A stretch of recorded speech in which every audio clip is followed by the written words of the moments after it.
Shalom. ಇದನ್ನು ವೀಕ್ಷಿಸ್ತಾ ಇರುವಂಥ ಎಲ್ಲ ದೇವ ಮಕ್ಕಳಿಗೂ, ಎಲ್ಲ ದೇವ ಜನರಿಗೂ, ಸೇವಕರಿಗೂ ಕೂಡ ಪರಾತ್ಪರನಾದ ದೇವರಿಂದ ಸಮಾಧಾನವೂ ಸಂತೋಷವೂ ಕೃಪೆ ಉಂಟಾಗಲಿ. ಪ್ರಿಯ ದೇವರ ಮಕ್ಕಳೇ, ಪರಾತ್ಪರನಾದ ದೇವರು ನಮ್ಮೆಲ್ಲರನ್ನ ಒಂದು ವಿಶೇಷವಾದ ಸಂಗತಿಗಾಗಿ, ಒಂದು ವಿಶೇಷವಾದ ಕಾರ್ಯಕ್ಕಾಗಿ ನಮ್ಮನ್ನು ಆರಿಸಿಕೊಂಡಿದ್ದಾನೆ. ಒಬ್ಬೊಬ್ಬರು ಒಂದೊಂದು ವಿಶೇಷವಾದ ಸಂಗತಿಗಳನ್ನ ಈ ಲೋಕದಲ್ಲಿ ಮಾಡ್ತಾ ಇದ್ದೇವೆ. ಒಬ್ಬೊಬ್ಬರಿಗೆ ಕೊಡಲ್ಪಟ್ಟಂಥ ಕೃಪಾವರಗಳ ಮೇರೆಗೆ ನಾವು ದೇವರ ಸೇವೆಗಳನ್ನ ಮಾಡ್ತಾ ಇದ್ದೇವೆ. ಆದರೆ ತುಂಬ ಜನರು ಈ ದಿನಗಳಲ್ಲಿ ಕರ್ನಾಟಕದಲ್ಲಿ ಮಾತ್ರವಲ್ಲದೆ ದೇಶದಲ್ಲಿ ಅನೇಕ ದೇವ ಭಕ್ತರು ಸೇವೆಗಳನ್ನ ಮಾಡ್ತಾ ಇದ್ದಾರೆ. ಅನೇಕರು ತ್ಯಾಗ ಮಾಡಿ ಸೇವೆಯನ್ನು ಮಾಡ್ತಿದ್ದಾರೆ. ಅನೇಕರು ತಮ್ಮ ಜೀವಿತಗಳನ್ನೇ ಪಣವಾಗಿಟ್ಟು ದೇವರ ಸೇವೆಯಲ್ಲಿ ಸೇವೆ ಮಾಡ್ತಿದ್ದಾರೆ. ಆದರೆ ಅಂಥ ದೇವರ ಸೇವಕರುಗಳಿಗೆ ಈ ದಿನಗಳಲ್ಲಿ ಸರಿಯಾದಂಥ ವ್ಯವಸ್ಥೆ ಇಲ್ಲದಿರುವುದನ್ನು ಕಾಣ್ತಾ ಇದ್ದೇವೆ. ಅದರರ್ಥ ಇಂಡಿಪೆಂಡೆಂಟ್ ಆಗಿ ಸೇವೆ ಮಾಡುವಂಥವರಲ್ಲ, ಆದರೆ ಅನೇಕ ಸಂಸ್ಥೆಗಳಲ್ಲಿ ಸೇವೆ ಮಾಡುವಂಥವರು ಕೂಡ ಕೆಲವು ಸಾರಿ ಅವರಿಗೆ ಸಿಗಬೇಕಾಗಿದ್ದಂಥ ಒಂದು ಸಂಗತಿ ಸಿಗದೇ ಇರುವಂಥದ್ದು ಬಹು ಶೋಚನೀಯವಾದದ್ದು. ಇಂಡಿಪೆಂಡೆಂಟ್ ಆಗಿ ಸೇವೆ ಮಾಡ್ತಾ ಇದ್ರೆ ಅದರ್ಥ ಯಾವುದೇ ಸಂಸ್ಥೆಗಳಿಲ್ಲದೆ ಸಂಸ್ಥೆಗಳೇತರವಾಗಿ ಸೇವೆ ಮಾಡ್ತಿರುವಂಥವರು ನೇರವಾಗಿ ದೇವರಿಗೆ ಸೇವೆ ಮಾಡ್ತಿರ್ತಾರೆ. ದೇವರು ಅವರಿಗೆ ಪ್ರತಿಫಲವನ್ನು ಕೊಡ್ತಾನೆ, ದೇವರು ಅವ್ರನ್ನ ಮುನ್ನಡೆಸ್ತಾರೆ. ಆದರೆ ಸಂಸ್ಥೆಗಳು ಅಂತ ಬಂದಾಗ ಸಂಸ್ಥೆ ಮಾಡಿಕೊಂಡಿರುವಂಥದ್ದು ನಾವುಗಳು. ಸಂಸ್ಥೆಯನ್ನು ಮಾಡಿಕೊಂಡಿರುವಂಥದ್ದು ಒಬ್ಬ ವ್ಯಕ್ತಿ. ಒಬ್ಬ ವ್ಯಕ್ತಿ ಅಂದರೆ ಅದಕ್ಕೆ ಸಂಬಂಧಪಟ್ಟಂಥ ಕಮಿಟಿ ಇರುತ್ತೆ, ಅದಕ್ಕೆ ಸಿಸ್ಟಮ್ ಇರುತ್ತೆ. ಆ ಸಿಸ್ಟಮನ್ನು ನಾವು ಮಾಡಿಕೊಂಡಿರ್ತೇವೆ. ಅವಾಗ ನಾವು ದೇವರ ಸೇವಕರುಗಳನ್ನು, ಹಳ್ಳಿಗಳಲ್ಲಿ ಪಾಸ್ಟರ್ಸ್ಗಳನ್ನು ನಾವು ನಾಮಿನೇಟ್ ಮಾಡುವಾಗ ಅಥವಾ ನಾವು ಅಪಾಯಿಂಟ್ ಮಾಡುವಾಗ ಆ ಸಂಸ್ಥೆ ಪರಿಪೂರ್ಣ ಜವಾಬ್ದಾರಿಕೆ ತೆಗೆದುಕೊಳ್ಬೇಕಾಗ್ತದೆ. ಆ ಸಂಸ್ಥೆ ಯಾಕೆ ಪರಿಪೂರ್ಣ ಜವಾಬ್ದಾರಿಕೆ ತೆಗೆದುಕೊಳ್ಬೇಕು ಅಂತಂದ್ರೆ, ಆ ಸಂಸ್ಥೆ ಆ ವ್ಯಕ್ತಿಯನ್ನ ಏನ್ ಮಾಡ್ಕೊಂಡಿರ್ತದೆ, ಆಯ್ಕೆ ಮಾಡಿಕೊಂಡಿರ್ತದೆ. ಆ ಸಂಸ್ಥೆ ಒಳಗಡೆ ಅವ್ರನ್ನ ಸೇರಿಸ್ಕೊಂಡಿರ್ತದೆ. ಸೇರಿಸಿಕೊಂಡ ಮೇಲೆ ಅವರ ಜವಾಬ್ದಾರಿಕೆಯೂ ಸಂಸ್ಥೆದಾಗಿರ್ತದೆ. ಅವ್ರನ್ನ ನೋಡಿಕೊಳ್ಬೇಕಾಗಿರುವಂಥದ್ದು ಸಂಸ್ಥೆದಾಗಿರ್ತದೆ. ತುಂಬ ಸಂಸ್ಥೆಗಳು ಇವತ್ತು ಯಾಕೆ ದೇವರು ನೋಡುವಾಗ ಆ ಸಂಸ್ಥೆಗಳು ದೇವರ ಪರಿಪಕ್ವತೆಯಲ್ಲಿ ದೇವರು ದೃಷ್ಟಿಸುವಾಗ ತಪ್ಪಿತಸ್ಥರಾಗಿ ಕಾಣಲ್ಪಡ್ತಾ ಇದ್ದೇವೆ. ಮನುಷ್ಯರ ಮುಂದೆ ದೊಡ್ಡ ಸಂಸ್ಥೆಗಳಾಗಿರ್ಬೋದು, ವ್ಯಕ್ತಿಗಳ ಮುಂದೆ ದೊಡ್ಡ ಸಂಸ್ಥೆಗಳಾಗಿರ್ಬೋದು, ಸರ್ಕಾರಗಳ ಮುಂದೆ ದೊಡ್ಡ ಸಂಸ್ಥೆಗಳಾಗಿರ್ಬೋದು, ಸೊಸೈಟಿ ಮುಂದೆ ದೊಡ್ಡ ಸಂಸ್ಥೆಗಳಾಗಿರ್ಬೋದು, ದೊಡ್ಡ ಸೇವಕರುಗಳಾಗಿರ್ಬೋದು. ಬಟ್ ನಿಮ್ಮ ಸಂಸ್ಥೆಗಳಲ್ಲಿ ಸೇವೆ ಮಾಡುವಂಥ ಸೇವಕರನ್ನ ನೀವು ಹೇಗೆ ನೋಡ್ಕೊಳ್ತೀರಿ ಅನ್ನೋದು ಕೂಡ ಬಹಳ ಪ್ರಾಮುಖ್ಯ. ನೀವು ಯಜಮಾನರಾಗಿರ್ಬೋದು, ಹಾಗಂತ ಬೈಬಲ್ ಹೇಳ್ತದೆ, ನೀವು ಯಜಮಾನರೆಂದು ತಿಳಿದು ನಿಮ್ಮ ಕೈ ಕೆಳಗಡೆ ಸೇವೆ ಮಾಡುವವರನ್ನ ನಿಮ್ಗೆ ಇಷ್ಟ ಬಂದ ಪ್ರಕಾರ ನಡೆಸುವಂಗಿಲ್ಲ. ನಿಮಗೊಬ್ಬ ಯಜಮಾನನಿದ್ದಾನೆ ಅಂತ ತಿಳಿದು ನೀವು ಸೇವೆ ಮಾಡಬೇಕಾಗ್ತದೆ. ಎಷ್ಟೋ ಸಂಸ್ಥೆಗಳು ಇವತ್ತಿನ ದಿನ ಏನಾಗ್ತಿದೆ, ಕಮರ್ಷಿಯಲ್ ಆಗಿ ಮಾರ್ಪಟ್ಟಿದೆ. ದೇವರ ಸೇವೆಗಳು ದೇವರ ವಾಕ್ಯಾನುಸಾರವಾಗಿರಬೇಕಾಗಿತ್ತು. ದೇವರ ಸಂಸ್ಥೆಗಳು, ದೇವರು ನೇಮಿಸಿದಂಥ ಸಂಸ್ಥೆಗಳು ಏನಾಗಬೇಕಾಗಿತ್ತು, ದೇವರ ಭಯಭಕ್ತಿಯಲ್ಲಿ ನಡೆಯಬೇಕಾಗಿತ್ತು. ಆದರೆ ಹಣ ಜಾಸ್ತಿ ಆದಂತಿಲ್ಲ, ಬರುವ ಹಣ ಜಾಸ್ತಿ ಆದಂತಿಲ್ಲ, ನಿಮ್ಮ ಕೈ ಕೆಳಗಡೆ ಇರುವಂಥ ಸೇವಕರುಗಳನ್ನ ನೀವು ಗೌರವಿಸಬೇಕಾಗಿತ್ತು. ಎಷ್ಟೋ ಜನರು ಅಡ್ಮಿನಿಸ್ಟ್ರೇಷನ್ ಅನ್ನ ಮೇಲೆತ್ತಾರೆ.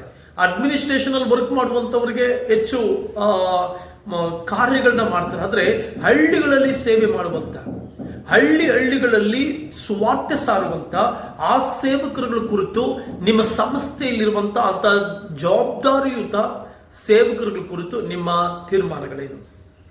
ಮೊದಲನೇದಾಗಿ, ಎಷ್ಟೋ ಸಾರಿ ಅವರು ನಿಮ್ಮ ಸಂಸ್ಥೆ ಒಳಗಡೆ ಅಧಿಕೃತವಾಗಿ ಬಂದಾಗ ಅವರನ್ನ ನೀವು ಅಧಿಕೃತವಾಗಿಯೇ ನಿಮ್ಮ ಸಂಸ್ಥೆಯ ಸೇವಕರೆಂಬುದಾಗಿ ನೀವು ಜನರಿಗೆ ಮಾತ್ರವಲ್ಲದೆ ಸೊಸೈಟಿಗೆ, ಸರ್ಕಾರಕ್ಕೆ, ಮಾತ್ರವಲ್ಲದೆ ಪೊಲೀಸ್ ಸ್ಟೇಷನ್ಸ್ಗಳಿಗೆ ನೀವು ಆ ಗಮನಕ್ಕೆ ತರಬೇಕಾಗುತ್ತೆ. ನಿಮ್ಮ ಸಂಸ್ಥೆಯ ಲೆಟರ್ಗಳಲ್ಲಿ ಅವರು ಸೇವೆ ಮಾಡುವಂಥ ಜಾಗಕ್ಕೆ ಒಂದು ಲೆಟರ್ ಕಳಿಸ್ಕೊಡಿ.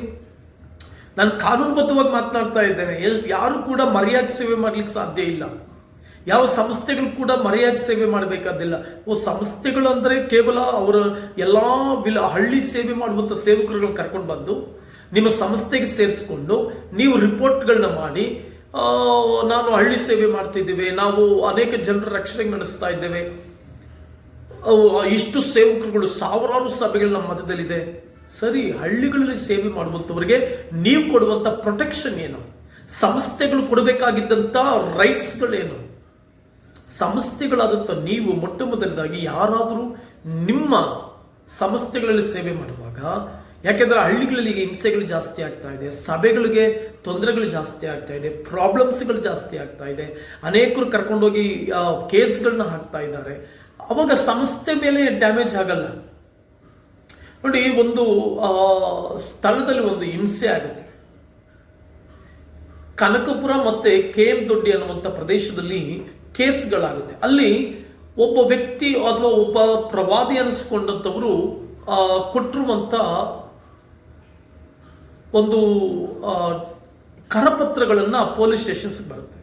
ಆ ಕರಪತ್ರಗಳು ಬಂದಾಗ ಅವರು ಅದರಿಂದ ಹೊರಗಡೆ ಬರಲಿಕ್ಕೆ ಏನು ಬೇಕಾದರೂ ಮಾಡ್ಲಿಕ್ಕೆ ಸಿದ್ಧ ಇದ್ರು. ಬಟ್ ಆ ಪಾಸ್ಟರ್ ಬಗ್ಗೆ ಯೋಚನೆ ಮಾಡಲಿಲ್ಲ, ಆ ವ್ಯಕ್ತಿಗಳ ಬಗ್ಗೆ ಜನರು ಯೋಚನೆ ಮಾಡಲಿಲ್ಲ.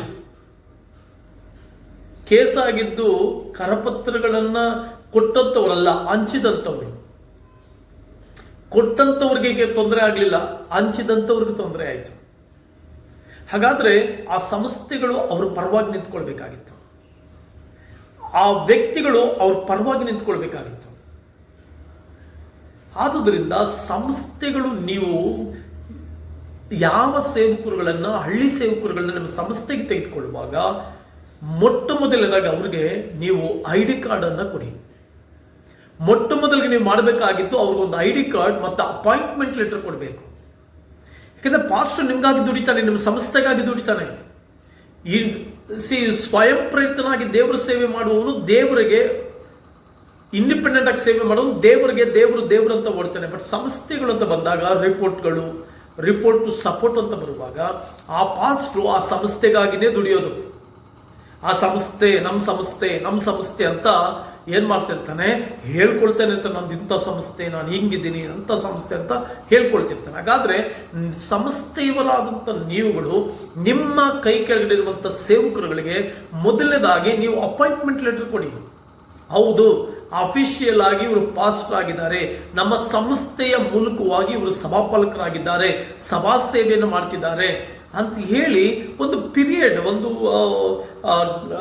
ಒಂದು ಡೇಟನ್ನು ಫಿಕ್ಸ್ ಮಾಡಿ ರಿನ್ಯೂವಲ್ ಮಾಡ್ಕೊಳ್ಳೋದಕ್ಕೆ ಒಂದು ಡೇಟ್ ಹಾಕಿ ಅಪಾಯಿಂಟ್ಮೆಂಟ್ ಲೆಟರ್ ಕೊಡಿ. ಮಾತ್ರ ಅಲ್ಲದೆ ಒಂದು ಸಾಲಿಡ್ ID ಕಾರ್ಡ್ ಕೊಡಿ. ಯಾವುದೋ ಒಂದು ಪೇಪರ್ ಮೇಲೆ ID ಕಾರ್ಡ್ ಕೊಟ್ಬಿಡೋದು, ಪೇಪರ್ ಮೇಲೆ ಪ್ರಿಂಟ್ ಮಾಡಿಬಿಟ್ಟು ಒಂದು ಕವರ್ನಲ್ಲಿ ಹಾಕಿ ಕೊಟ್ಬಿಡ್ತಾರೆ ಸುಮಾರು ಜನ. ಇಲ್ಲ, ಒಂದು ಸಾಲಿಡ್ ID ಕಾರ್ಡನ್ನು ಕೊಡಿ. ಅವಾಗ ಒಂದು solid ID card, appointment letter ನಿಮ್ಮ ಕೈ ಕೆಳಗಿರುವಂಥ ಸೇವಕರುಗಳು ಕೊಟ್ಟಾಗ ಅವರು ಹಳ್ಳಿಗಳಲ್ಲಿ ಸೇವೆ ಮಾಡುವಾಗ ಅವ್ರಿಗೊಂದು ವೆಯ್ಟ್ ಇರುತ್ತೆ ಸೇವೆ ಮಾಡಲಿಕ್ಕೆ, ಅವ್ರಿಗೊಂದು ಬಲ ಇರುತ್ತೆ ಸೇವೆ ಮಾಡಲಿಕ್ಕೆ. ಯಾರ ಹತ್ರ ಬೇಕಾದರೂ ನಾನು ಇಂಥ ಸಂಸ್ಥೆಯಲ್ಲಿ ಅಧಿಕೃತವಾಗಿ ಸೇವೆ ಮಾಡ್ತಾ ಇದ್ದೀನಿ, ಅಂಡರ್ನಲ್ಲಿ ಅಫಿಷಿಯಲ್ ಆಗಿ ಸೇವೆ ಮಾಡ್ತಿದ್ದೆ ಅಂತ ಹೇಳ್ಕೊಳ್ಳೋದಕ್ಕೆ ಸಾಧ್ಯ ಆಗುತ್ತೆ. ಒಂದನೇದಾಗಿ. ಎರಡನೇದಾಗಿ, ಅವ್ರಿಗೆ ಸಮಸ್ಯೆಗಳು ಬಂದಾಗ, ಅವ್ರಿಗೆ ಪ್ರಾಬ್ಲಮ್ಸ್ ಬಂದಾಗ, ಅವ್ರಿಗೆ ಸ್ಟೇಷನ್ಸ್ಗಳಲ್ಲಿ ಸಮಸ್ಯೆ ಬಂದಾಗ, ಹಿಂಸೆಗಳಾದಾಗ ನಿಮ್ಮ ಸಂಸ್ಥೆ ಕಡೆಯಿಂದ ಅವ್ರ ಪರವಾಗಿ ನಿಂತ್ಕೊಳ್ಳಿ. ನಿಮ್ಮ ಲೆಟರ್ಗಳಲ್ಲಿ ಪೊಲೀಸ್ ಸ್ಟೇಷನ್ಸ್ಗೆ ಲೆಟರ್ ಕಮ್ಯುನಿಕೇಶನ್ ಮಾಡಿ. ಈ ವ್ಯಕ್ತಿ ಯಾವುದೇ ಮತಾಂತರ ಮಾಡ್ತಾ ಇಲ್ಲ, ಯಾವುದೇ ಸಮಸ್ಯೆ ಮಾಡ್ತಾ ಇಲ್ಲ, ಈ ವ್ಯಕ್ತಿ ಅಧಿಕೃತವಾಗಿ ನಮ್ಮ ಸಂಸ್ಥೆಯಲ್ಲಿ ಸೇವೆ ಮಾಡ್ತಿದ್ದಾರೆ, ನಮ್ಮ ಹತ್ರ ಎಲ್ಲ ದಾಖಲೆಗಳಿದೆ ಅಂತೇಳಿ ಒಂದು ಲೆಟರ್ ಕೊಡಿ. ನಾನು ಸುಮಾರು ಈ ಪರ್ಸಿಕ್ಯೂಷನ್ ವಿಷಯದಲ್ಲಿ ನಾನು ಕೆಲಸ ಮಾಡುವಾಗ, ಹಿಂಸೆಗಳಿಗೆ ಒಳಪಟ್ಟಂಥ ಸೇವಕರುಗಳ ಪರವಾಗಿನ ಕೆಲಸ ಮಾಡುವಾಗ ತುಂಬ ಜನರು ಏನು ಹೇಳ್ತಾರೆ ಅಂದರೆ, ಹಿಂಸೆಗಳು ಬಂದಾಗ ಸಂಸ್ಥೆಗಳವ್ರು ಏನು ಹೇಳ್ತಾರೆ ಅಂದರೆ, ಸ್ಟಾಪ್ ಮಾಡಿಬಿಡಿ, ಸುಮ್ಮನೆ ಯಾಕೆ ಇಲ್ಲದೆ ಇರುವಂಥ ಸಮಸ್ಯೆ ನಮ್ಮ ತಲೆ ಮೇಲೆ ಹಾಕ್ಕೊಳ್ಳೋದು, ಯಾಕೆ ಸ್ವಲ್ಪ ದಿನ ಸ್ಟಾಪ್ ಮಾಡಿಬಿಡೋಣ, ಆಮೇಲೆ ನಾವು ಸ್ಟಾರ್ಟ್ ಮಾಡೋಣ. ಒಂದು ಸಾರಿ ಸ್ಟಾಪ್ ಆದಮೇಲೆ ಮತ್ತೆ ಸ್ಟಾರ್ಟ್ ಮಾಡಲಿಕ್ಕೆ ಸಾಧ್ಯನೇ ಆಗಲ್ಲ. ಅವಾಗ ಆ ಪಾಸ್ಟು ಸೇವಾ ದಾಹ ಇರುತ್ತೆ, ಸೇವೆ ದಾಹದಿಂದ ಅಯ್ಯೋ ಯಾವಾಗ ಅಂತ ಕಾಯ್ತಿರ್ತಾರೆ. ಸಭೆಗಳು ಕ್ಲೋಸ್ ಆಗುತ್ತೆ, ಮನೆ ಪ್ರಾರ್ಥನೆಗಳು ಕ್ಲೋಸ್ ಆಗುತ್ತೆ. ಯಾಕಂದರೆ ಸಂಸ್ಥೆ ಅಂತ ಯಾಕೆ ಮಾಡ್ಕೊಳ್ತೀರಿ? ಸಂಸ್ಥೆ ಅಫಿಷಿಯಲ್ ಆಗಿ ಸರ್ಕಾರದ ಮಾನ್ಯತೆ ಪಡೆದಿರುವಂಥ ಸಂಸ್ಥೆಗಳು ಯಾಕೆ ಸ್ಟೇಷನ್ಸ್ಗಳ ಸಮಸ್ಯೆ ಆದಾಗ ನೀವು ಬಂದು ಮಾತನಾಡಿ ಅವ್ರ ಜೊತೆ ನಿಂತ್ಕೊಂಡು ನಾವು ಇವ್ರ ಪರವಾಗಿದ್ದೀವಿ ಅಂದರೆ, ಹೊರಗಡೆ ಹೊಟ್ಟೆಪಾಟಿಗಾಗಿ ಸೇವೆ ವಿಚಾರದಲ್ಲಿ ಸೇವೆ ಮಾಡ್ತಿರುವಂಥ, ಸೇವೆಯ ವಿಚಾರದಲ್ಲಿ ಹಿಂಸೆಯನ್ನು ದುರ್ಬಳಕೆ ಮಾಡ್ಕೊಳ್ತಾರಂತ, ಹಿಂಸೆ ಹೆಸರಿನಲ್ಲಿ ದೇವರ ಹಣವನ್ನು ದುರ್ಬಳಕೆ ಮಾಡ್ಕೊಳ್ತಿರುವಂಥ ಜನರ ಕೈಗೆ ಸೇವಕರು ಸಿಗಲ್ಲ. ನಿಮ್ಮ ಸಂಸ್ಥೆಯಲ್ಲಿ ಇರ್ತಾರೆ, ನಿಮ್ಮ ಸಂಸ್ಥೆ ಮೂಲಕ ಕೆಲಸ ಮಾಡಿ.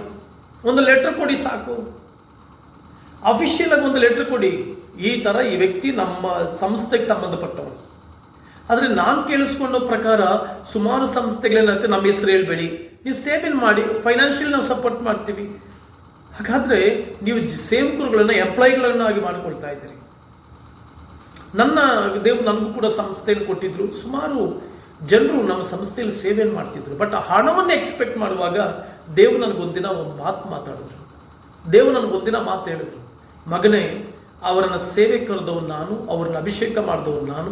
ನೀನಂಗೆ ನಿನ್ನ ಅಧೀನದಲ್ಲಿ ಇಟ್ಕೊಂಡು ಸಂಬಳ ಕೊಟ್ಟು ಅವರನ್ನು ನಿನ್ನ ಗುಲಾಮರನ್ನಾಗಿ ಮಾಡ್ಕೊಳ್ತಾ ಇದ್ದಿ. ಅವರು ಕೂಡ ನಿನ್ನನ್ನೇ ದೇವರನ್ನಾಗಿ ಮಾಡ್ಕೊಳ್ತಾರೆ, ನಿನ್ನನ್ನೇ ಎಕ್ಸ್ಪೆಕ್ಟ್ ಮಾಡ್ತಾರೆ. ಹಾಗಾದರೆ ನೀನು ಅವ್ರನ್ನ ಕರೆದಿದೆಯಾ, ನೀನು ಅವ್ರನ್ನ ಅಭಿಷೇಕ ಮಾಡಿದೆಯಾ, ನೀನು ಅವ್ರನ್ನ ಸೇವೆಗಾಗಿ ಆರಿಸ್ಕೊಂಡಿದ್ಯಾ ಅಂದಾಗ ಅವತ್ತು ಬಿಟ್ಟೆ ಅನೇಕರು ಬಿಟ್ಟು ಹೋದರು.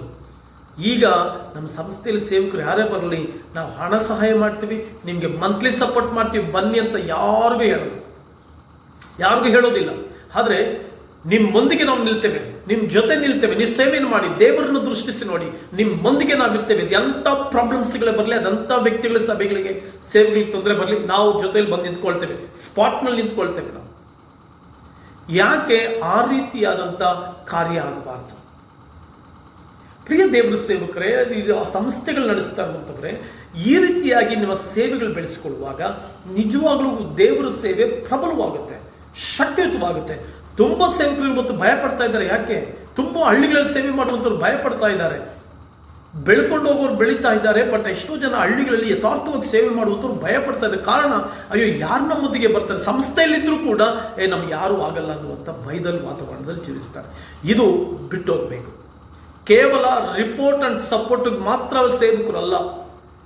ಸಂಸ್ಥೆಗಳನ್ನು ನೀವು ಮಾಡಿಕೊಂಡ ಮೇಲೆ ಆ ಸಂಸ್ಥೆಯ ಮೂಲಕವಾಗಿ ಸೇವಕರುಗಳು ನಿಮ್ಮೊಂದಿಗಿರುವಾಗ ಅವರಿಗೆ ಪ್ರಾಪರ್ ಗೈಡ್ಲೈನ್ಸ್, ಪ್ರಾಪರ್ ಡೈರೆಕ್ಷನ್ಸ್ ಮಾತ್ರವಲ್ಲದೆ ಹಿಂಸೆಗಳಾಗುವಾಗ ಅವ್ರ ಜೊತೆ ನಿಂತ್ಕೊಳ್ಬೇಕು, ಅವರೊಂದಿಗೆ ನಿಂತ್ಕೊಳ್ಬೇಕು. ಅದು ಬಹಳ ಪ್ರಾಮುಖ್ಯ. ಹಾಗಾಗಿ ಈ ಸಂಸ್ಥೆಗಳು ದಯವಿಟ್ಟು ಈ ಕಾರ್ಯವನ್ನು ನೀವು ಮಾಡಿ, ಅವ್ರಿಗೊಂದು ID ಕಾರ್ಡ್, ಅಪಾಯಿಂಟ್ಮೆಂಟ್ ಲೆಟರ್, ಒಂದು ಸರ್ಟನ್ ಟೈಮ್ ಕೊಡಿ, 1 year 6 months ಕೊಡಿ ಅಪಾಯಿಂಟ್ಮೆಂಟ್ ಲೆಟರ್ನಲ್ಲಿ. ಅದಾದಮೇಲೆ ಅವ್ರು ನಂಬಿಕಸ್ಥರಾಗಿ ಸೇವೆ ಮಾಡಿದ್ರೆ 2 years ಕೊಡಿ, 2 years ನಂಬಿಕಸ್ಥರಾಗಿ ಸೇವೆ ಮಾಡಿದ್ರೆ 5 years ಕೊಡಿ. ಸೊ ಈ ರೀತಿಯಾಗಿ ಅವ್ರು ಏನಾಗುತ್ತೆ, ಅವ್ರಿಗೂ ಒಂದು ಶಕ್ತಿ ಇರುತ್ತೆ, ಮಾತನಾಡ್ಲಿಕ್ಕೆ ಒಂದು ಬಲ ಇರುತ್ತೆ. ಸೇವಕರುಗಳಾದಂಥ ನೀವು ಅಷ್ಟೇ, ಸಂಸ್ಥೆಗಳಲ್ಲಿ ಸೇವೆ ಮಾಡುವಂಥವ್ರು ನಾನು ಹೇಳ್ತೀನಿ, ರಿಪೋರ್ಟ್ ಸಪೋರ್ಟ್ಗೋಸ್ಕರ ಸೇವೆ ಮಾಡಬೇಕು. ರಿಪೋರ್ಟ್ ಮಾಡುವಂಥದ್ದು, ನಾನು ಎಲ್ಲೂ ಹೋದೆ, ಸೋಮವಾರ ಎಲ್ಲೂ ಹೋದೆ, ಸೇವೆಗೆ ಹೋಗದೆ ಹೋದ್ರು ಕೂಡ ಸಂಸ್ಥೆಯ ಅವರು ಕೇಳ್ತಾರೆ ಅನ್ನೋದಕ್ಕೆ ಎಷ್ಟೋ ಜನ ಸೇವೆ ಮಾಡ್ತಿದ್ದಾರೆ, ಆಸಕ್ತಿಯಿಂದ ಸೇವೆ ಮಾಡ್ತಾ ಇಲ್ಲ. ಅವ್ರು ನನ್ನ ರಿಪೋರ್ಟ್ ಕೇಳ್ತಾರೆ ಅಂತೇಳಿ ಹೌಸ್ ವಿಸಿಟಿಂಗ್ಸ್, ಅವ್ರು ನಮ್ಮನ್ನು ರಿಪೋರ್ಟ್ ಕೇಳ್ತಾರೆ ಅಂತೇಳಿ ಉಪವಾಸ ಪ್ರಾರ್ಥನೆ, ಅವ್ರು ನಮ್ಮನ್ನು ರಿಪೋರ್ಟ್ ಕೇಳ್ತಾರೆ ಅಂತೇಳಿ ಬೈಬಲ್ ಸ್ಟಡಿ. ಯಾರು ನಿಮ್ಮನ್ನು ರಿಪೋರ್ಟ್ ಕೇಳ್ತಾರೆ ಅಂತೇಳಿ ನೀವು ಸೇವೆ ಮಾಡಿದ್ರೆ, ನೀವು ನಿಮ್ಮ ಯಜಮಾನನು ಯೇಸು ಕ್ರಿಸ್ತನಲ್ಲ, ನಿಮಗೆ ರಕ್ಷಕನು ಯೇಸು ಕ್ರಿಸ್ತನಲ್ಲ, ನಿಮ್ಮನ್ನ ಕರೆದಾತನು ಯೇಸು ಕ್ರಿಸ್ತನಲ್ಲ, ಸಂಸ್ಥೆಗಳವರು. ಹಾಗಾಗಿ ಪ್ರಿಯ ದೇವರ ಸೇವಕರೇ, ರಿಪೋರ್ಟ್ ಸಪೋರ್ಟ್ ಇಂದ ಹೊರಗಡೆ ಬನ್ನಿ. ಅಂದ್ರೆ ಸಂಸ್ಥೆಗಳು ಇರಬೇಕು ಏನಕ್ಕೆ, ಒಂದು ಛತ್ರ ಇರಬೇಕು, ಒಂದು ಅಂಬ್ರಲ್ಲ ಇರಬೇಕು ಏನಕ್ಕೆ ಅಂತಂದ್ರೆ, ಅದೇ ಸಮಾಜದಲ್ಲಿರ್ತಕ್ಕಂಥ ಎಲ್ಲ ಕಾನೂನು ಬಾಹಿರವಾದಂಥ ಕೃತ್ಯಗಳಿಂದ ಹೊರಗಡೆ ಬರೋದಕ್ಕೆ, ಕಾನೂನುಗಳಲ್ಲಿ ಸಂರಕ್ಷಿತರಾಗಿ ಸುರಕ್ಷಿತವಾಗಿ ಸೇವೆ ಮಾಡೋದಕ್ಕೆ, ಈ ದೇಶದ ಕಾನೂನುಗಳನ್ನು ಅವಲಂಬಿಸಿಕೊಂಡು ಮುಂದೆ ಸಾಗಬೇಕಾಗುತ್ತೆ. ಆದುದರಿಂದ ಆ ಕಾನೂನುಗಳಿಗೆ ಅನುಗುಣವಾಗಿ ನಾವು ಜೀವಿಸಬೇಕಾಗ್ತದೆ. ಅದಕ್ಕೆ ಸಂಸ್ಥೆಗಳು ಬೇಕು, ರಿಪೋರ್ಟ್ ಸಪೋರ್ಟ್. ಸೊ ಇದರಿಂದ ಹೊರಗಡೆ ಬನ್ನಿ ಸೇವಕರೇ. ಹಳ್ಳಿಗಳಲ್ಲಿ ಸೇವೆ ಮಾಡುವಂಥವ್ರು ನೀವು ಪ್ರಬಲವಾದ ಸೇವೆ ಮಾಡ್ತಾ ಇದ್ದೀರಿ, ನೀವೇ ನಿಜವಾದ ಶ್ರೇಷ್ಠ ಸೇವೆ ಮಾಡ್ತಾ ಇರೋದು, ನೀವೇ ನಿಜವಾದ ಹುಟ್ಟುಗಳು ಏನಾಗ್ತದೆ. ಅದಕ್ಕೆ ಹಿಂಸೆಗಳು ಜಾಸ್ತಿ. ಯಾಕೆ ಹಳ್ಳಿಗಳಲ್ಲಿ ಸೇವೆ ಮಾಡುವಂಥ ಸೇವಕರಿಗೆ ಹಿಂಸೆಗಳು ಜಾಸ್ತಿ ಅಂತಂದ್ರೆ, ಅವರೇ ನಿಜವಾದ ಸೇವೆ ಮಾಡ್ತಾ ಇರೋದು, ಅವರೇ ನಿಜವಾದ ಸೇವೆ. ಕುರಿಗಳು ಮೇಯುವಂತೆ ಮಾಡಿ, ಕುರಿಗಳು ಏನಾಗ್ತಾ ಇದೆ, ಮರಿಗಳಾಕುವಂತೆ ಮಾಡ್ತಾ ಇದೆ ಹಳ್ಳಿ ಸೇವೆಗಳು. ಹಳ್ಳಿಗಳಿರುವಂಥ ಸೇವಕರುಗಳು ನೀವು ಮಾಡ್ತಾ ಇರುವಂಥ ನಿಜವಾದ ಸೇವೆಯಿಂದ ಇವತ್ತು ಅನೇಕ ದೊಡ್ಡ ದೊಡ್ಡ ಸಭೆಗಳು ಕೇವಲ ನೀವು ರಕ್ಷಣೆಗೆ ತಂದಂಥವರನ್ನ ಏನಾಗ್ತಾ ಇದೆ, ಮುನ್ನಡೆಸ್ಕೊಂಡು ಹೋಗ್ತಾ ಇದೆ. ಯಾರೋ ಪಾಸ್ಟರ್ ಸುವಾರ್ತೆ ಸಾರ್ ಇರ್ತಾರೆ, ಅಲ್ಲಿ ಸರಿಯಾದಂಥ ವ್ಯವಸ್ಥೆ ಇರಲ್ಲ, ಸರಿಯಾದ ಸೌಂಡ್ ಸಿಸ್ಟಮ್ ಇರಲ್ಲ, ಸರಿಯಾದ AC ಇರಲ್ಲ, ಸರಿಯಾದದ್ದು ಅವರ ಡಿಗ್ನಿಟಿಗೆ ತಕ್ಕಂತೆ ಇರಲ್ಲ. ಆದುದರಿಂದ ಜನರು ಡಿಗ್ನಿಟಿಯನ್ನು ಹುಡುಕೊಂಡು ಹೋಗ್ಬಿಡ್ತಾರೆ. ಡಿಗ್ನಿಟಿ ಎಲ್ಲಿರುತ್ತೋ, ಯಾವ ಚರ್ಚ್ನಲ್ಲಿ ಎಲ್ಲ systematic, chairs, AC, sound system, lighting, music ಎಲ್ಲ ಇರುತ್ತೋ ಅಲ್ಲಿ ಓಡೋಗ್ಬಿಡ್ತಾರೆ. ನೀವು ನಿಜವಾದ ಸೇವೆ ಮಾಡ್ತಾ ಇದ್ದೀರಿ, ನಿಂತ್ಕೊಳ್ಳಿ ದೇವರಿಗೋಸ್ಕರ, ನಿಂತ್ಕೊಳ್ಳಿ ಕರ್ತನಿಗೋಸ್ಕರ, ಮುನ್ನುಗ್ಗಿ ಸೇವೆಗೋಸ್ಕರವಾಗಿ ನೀವು ಮಾಡ್ತಾ ಇದ್ದೀರಿ. ನೀವು ಮಾಡ್ತಾ ಇರೋದೇ ಶ್ರೇಷ್ಠವಾದ ಸೇವೆ. ನೀನು ನಿಂತ್ಕೊಂಡ್ರೆ ನೀನು ಅನೇಕರಿಗೆ ಸಪೋರ್ಟ್ ಮಾಡ್ಬೋದು, ನೀನು ಅನೇಕರಿಗೆ ಬಲವಾಗಿ ನಿಂತ್ಕೊಳ್ಬೋದು. ರಿಪೋರ್ಟ್ ಸಪೋರ್ಟ್ಗೋಸ್ಕರವಾಗಿ ಯಾರೋ ಹೊಟ್ಟೆಪಾಡಿಗೆ ಸೇವೆಗೆ ಬಂದವರು, ಯಾರೋ ಏನೋ ಸೇವೆ ಯಾರೋ ಕರೆದ್ರು, ಯಾರೋ ಪ್ರವಾದಿ ಕರೆದು ಬಿಟ್ರು, ಎಲ್ಲ ಪ್ರೇಯರ್ ಮಾಡಬೇಕಾದ್ರೆ ಪ್ರವಾದನೆಗಳು ಹುಡುಕ್ಬಿಟ್ರು ನಿನ್ನ ದೇವರು ಸೇವೆ ಕರೆದಿದ್ದಾನೆ ಅಂತ. ಪ್ರವಾದಗಳು ನಂಬ್ಕೊಂಡು ಬಂದವರು ಸಪೋರ್ಟ್ಗೆ ಹೋಗ್ಲಿ. ಯಾರೋ ಕರೆದ್ರು ಅಂತ ಹೇಳಿದಂಥವ್ರು ರಿಪೋರ್ಟ್ ಸಪೋರ್ಟ್ಗಳಿಗೆ ಹೋಗ್ಲಿ. ನಿನ್ನನ್ನು ನಿಜವಾಗ್ಲೂ ದೇವರು ನೇರವಾಗಿ ಕರೆದಿದ್ರೆ, ನೇರವಾಗಿ ನಿನ್ನನ್ನು ಅಭಿಷೇಕ ಮಾಡಿದ್ರೆ, ನೇರವಾಗಿ ನಿನ್ನನ್ನು ಪವಿತ್ರಾತ್ಮನ ಸಹಾಯದಿಂದ ಕರೆದಿದ್ರೆ, ನೀನು ದೇವರನ್ನ ಅವಲಂಬಿಸಿ ನಡಿ. ದೇವರು ಖಂಡಿತವಾಗ್ಲೂ ಆಶೀರ್ವದಿಸ್ತಾರೆ. ನೀನೇ ನಿಜವಾದ ಸೇವೆ ಮಾಡ್ತಾ ಇರೋದು. ಇವತ್ತು ಕೇಳಿಸ್ಕೊಳ್ತಾ ಇದೆಯಲ್ಲ, ಹಳ್ಳಿಗಳಲ್ಲಿ ಬೈಸ್ಕೊಂಡು, ಉಗಿಸ್ಕೊಂಡು, ನಿಂದೆಗಳಾಕೊಂಡು, ಅವಮಾನಗಳಾಕೊಂಡು, ನಿನಗೆ ಪಡಬಾರ್ದ ಕಷ್ಟಪಟ್ಕೊಂಡು, ಮಕ್ಳಿಗೆ ಫೀಸ್ ಕಟ್ಟಕ್ಕಾಗದೆ, ಬಾಡಿಗೆ ಕಟ್ಟಕ್ಕಾಗದೆ, ಯಥಾರ್ಥವಾಗಿ ಸೈಕಲ್ ತುಳಿದು ಸೇವೆ ಮಾಡ್ತಿದೆಯಲ್ಲ, ಪೆಟ್ರೋಲ್ ಇಲ್ಲದೆ ಹೋಗ್ಲಿ ದೇವರ ಸೇವೆಗಾಗಿ ಹೋಗ್ತಾ ಇದೆಯಲ್ಲ, ಹಣ ಇಲ್ಲದೆ ಹೋಗ್ಲಿ ದಾಹದಿಂದ ಆತ್ಮಗಳ ವಿಸಿಟ್ ಮಾಡ್ತಾ ಇದೆಯಲ್ಲ, ಮನೆಗಳ ವಿಸಿಟ್ ಮಾಡ್ತಾ ಇದೆಯಲ್ಲ, ನೀನೇ ನಿಜವಾದ ಸೇವೆ ಮಾಡ್ತಾ ಇರೋದು. ನಿನಗೆ ಪರಲೋಕದಲ್ಲಿ ಪ್ರತಿಫಲ. ರಿಪೋರ್ಟ್ ಸಪೋರ್ಟ್ಗಾಗಿ ಸೇವೆ ಮಾಡುವಂಥವ್ರಿಗೆ ಪರಲೋಕದಲ್ಲಿ ಪ್ರತಿಫಲ ಇಲ್ಲ. ಹೇಗೆ ಹೇಳ್ತೀರಪ್ಪ ಅಷ್ಟೇ? ಅವನು ರಿಪೋರ್ಟ್ ಮಾಡ್ತಾ ಇದ್ದಾನೆ, ರಿಪೋರ್ಟ್ಗೋಸ್ಕರ ಸೇವೆ ಮಾಡ್ತಿದ್ದಾನೆ. ರಿಪೋರ್ಟ್ಗೋಸ್ಕರ ಯಾರೋ ದುಡ್ಡು ಕೊಟ್ಟರು, ಟ್ರಾವೆಲ್ ಕನ್ವೀನಿಯನ್ಸ್ ಕೊಟ್ಟರು, ಎಲ್ಲದಕ್ಕೂ ಯಾರೋ ಕೊಟ್ಟರು, ಯಾವುದೋ ಸಂಸ್ಥೆ ಕೊಡ್ತು, ಅದಕ್ಕೆ ಅವನು ಓದ್ತಾ ಇದ್ದಾನೆ. ನೀನು ಯಾರು ಏನು ಕೊಡದೆ ಹೋದ್ರು ದೇವರು ಕೊಡ್ತಾನಂತ ಓಡ್ತಾ ಇದೀಯ, ದೇವರು ಕೊಡ್ತಾನಂತ ಓಡ್ತಾ ಇದೀಯ. ಹಾಗಾದ್ರೆ ನಿನಗೆ ಪ್ರತಿಫಲ. ನೀ ಕೆಲವರು ಹೇಳ್ಬೋದು ಸಂಸ್ಥೆಯನ್ನು ದೇವರು ಕೊಟ್ಟಿದ್ದಾರೆ, ಅವ್ರು ನಮ್ಗೆಲ್ಲ ಅನುಕೂಲ ಮಾಡ್ತಾ ಇದ್ದಾರೆ. ಎಲ್ಲ ಅನುಕೂಲವಿದ್ದವನು ಸಂಸ್ಥೆಗಾಗಿ ಸೇವೆ ಮಾಡ್ತಾನೆ, ಏನು ಅನುಕೂಲವಿಲ್ಲದವನು ದೇವರಿಗಾಗಿ ಸೇವೆ ಮಾಡ್ತಾನೆ. ನೀನು ದೇವರಿಗಾಗಿ ಸೇವೆ ಮಾಡ್ತಾ ಇದೆಯಾ, ದೇವರು ಪ್ರತಿಫಲ ಕೊಡ್ತಾರೆ. ಹಾಗಾಗಿ ಸಂಸ್ಥೆಗಳು ಸೇರ್ಕೊಳ್ಬೇಕು. ಯಾವುದಕ್ಕೆ ಸೇರ್ಕೊಳ್ಬೇಕಂದ್ರೆ ಈ ದೇಶದ ಕಾನೂನುಗಳಿಗೆ, ನಿಯಮಗಳಿಗೆ ಅನುಗುಣವಾಗಿ ನಾವು ಮುಂದೆ ಸಾಗಬೇಕನ್ನುವಂಥ ಒಂದು ಸಂಗತಿಗಾಗಿ ನಾವು ಸಂಸ್ಥೆಗಳು ಸೇರ್ಕೊಂಡು ಸೇವೆ ಮಾಡಬೇಕು. ಸಪೋರ್ಟ್ಗಾಗಿ ಸಂಸ್ಥೆ ಸೇರ್ಕೊಂಡ್ರೆ, ನಾನು ಸೇವೆ ಮಾಡ್ತಾ ಇದ್ದೀನಿ, ನನಗೆ ಸಹಾಯ ಮಾಡೋರಿಲ್ಲ, ನನಗೆ ಸಹಾಯ ಬೇಕು ಅಂತ ಹೋಗೋದಾದ್ರೆ ಅದು ನೀನು ಸಂಸ್ಥೆಗಾಗಿ ದುಡಿತಾ ಇದೆಯಾ, ದೇವರಿಗಾಗಿ ಅಲ್ಲ. ಸಂಸ್ಥೆಯ ನಿಯಮಗಳಿಗೊಳಗಾಗಿರ್ತೀಯ, ಸಂಸ್ಥೆ ಕಾರ್ಯಗಳಿಗೊಳಗಾಗಿ ಸೇವೆ ಮಾಡ್ತಿರ್ತೀಯ. ಆದುದರಿಂದ ಸಂಸ್ಥೆ ಸೇರ್ಕೊಳ್ಬೇಕಾದ್ರೆ ಸರ್ಕಾರದ ನಿಯಮಗಳಿಗೆ ಒಳಗಾಗುವುದಕ್ಕ. ಆದುದರಿಂದ ಎಚ್ಚೆತ್ತುಕೊಳ್ಳಿ, ದೇವರ ಸೇವೆಯನ್ನು ಪ್ರಬಲವಾಗಿ ಮಾಡಿ, ಶಕ್ತಿಯುತವಾಗಿ ಮಾಡಿ. ನೀವು ನಿಜವಾದ ಸೇವೆ ಮಾಡ್ತಾ ಇದ್ರಿ, ಮುಂದುವರಿ. ಇವೆರಡನ್ನ ಬ್ಯಾಲೆನ್ಸ್ ಆಗಿ ನಾವು ತೆಗೆದುಕೊಂಡು ಹೋಗುವಾಗ ನಾವು ದೊಡ್ಡ ಸೇವೆಗಳನ್ನ ಮಾಡ್ಬೋದು. ಹೇಳ್ಕೊಳ್ಳೋಕ್ಕೆ ದೊಡ್ಡ ದೊಡ್ಡ ಸಂಸ್ಥೆಗಳ ನಂತರ ಸಾವಿರಾರು ಚರ್ಚ್ಗಳಿದೆ, ಅದಲ್ಲ. ಆ ಸಾವಿರಾರು ಸಭೆಗಳ ಸೇವಕರ ಜೊತೆ ಎಷ್ಟು ಸಂಸ್ಥೆಗಳು ನಿಂತ್ಕೊಳ್ತಾ ಇದೆ, ಎಷ್ಟು ಸಂಸ್ಥೆಗಳು. ಪ್ರಾಬ್ಲಮ್ ಬಂದಾಗ ಸ್ಟಾಪ್ ಮಾಡಿ ಅಂತ ಹೇಳ್ಬಿಡಿ ಸಂಸ್ಥೆಗಳವರು. ನಾವಿದ್ದೇವೆ, ನಾವು ಬರ್ತೇವೆ, ನಿಮ್ಮೊಂದಿಗೆ ನಿಲ್ತೇವೆ ಅಂತ ಹೇಳಿ. ಆವಾಗ ಅವ್ರು ಧೈರ್ಯವಾಗಿ ಸೇವೆ ಮಾಡ್ತಾರೆ. ನಿಮ್ಮ ಜೊತೆ ನಾವು ನಿಂತ್ಕೊಳ್ತೇವೆ ಅನ್ನುವಂಥ ಸಂಸ್ಥೆಯವರು ಬೇಕು. ಅದಕ್ಕೆ ನಿಂತ್ಕೊಳ್ಳಿ, ಕರ್ತನ ನಿಮ್ಮನ್ನು ಆಶೀರ್ವದಿಸ್ತಾನೆ, ನಿಮ್ಮ ಸೇವೆಯಲ್ಲಿರುವಂಥವ್ರನ್ನು ಆಶೀರ್ವದಿಸ್ತಾನೆ. ಒಂದು ಸಿಸ್ಟಮ್ ಇದೆ, ಆ ಸಿಸ್ಟಮ್ ನೀವು ಮಾಡ್ಕೊಂಡಿದ್ದೀರಿ, ಆ ಸಿಸ್ಟಮನ್ನು ಪರಿಪಕ್ವವಾಗಿ ನಡೆಸ್ಕೊಳ್ಳಿ, ಮುಂದೆ ಸಾಗಿ. ನಿಮ್ಮ ಜೊತೆ ಸೇವಕರು ಕೂಡ ಪರಿಪಕ್ವವಾಗಿ ಬೆಳೀಲಿ. ಕರ್ತನ ನಿಮ್ಮೆಲ್ಲರನ್ನು ಆಶೀರ್ವಾದ ಮಾಡಲಿ. God bless you.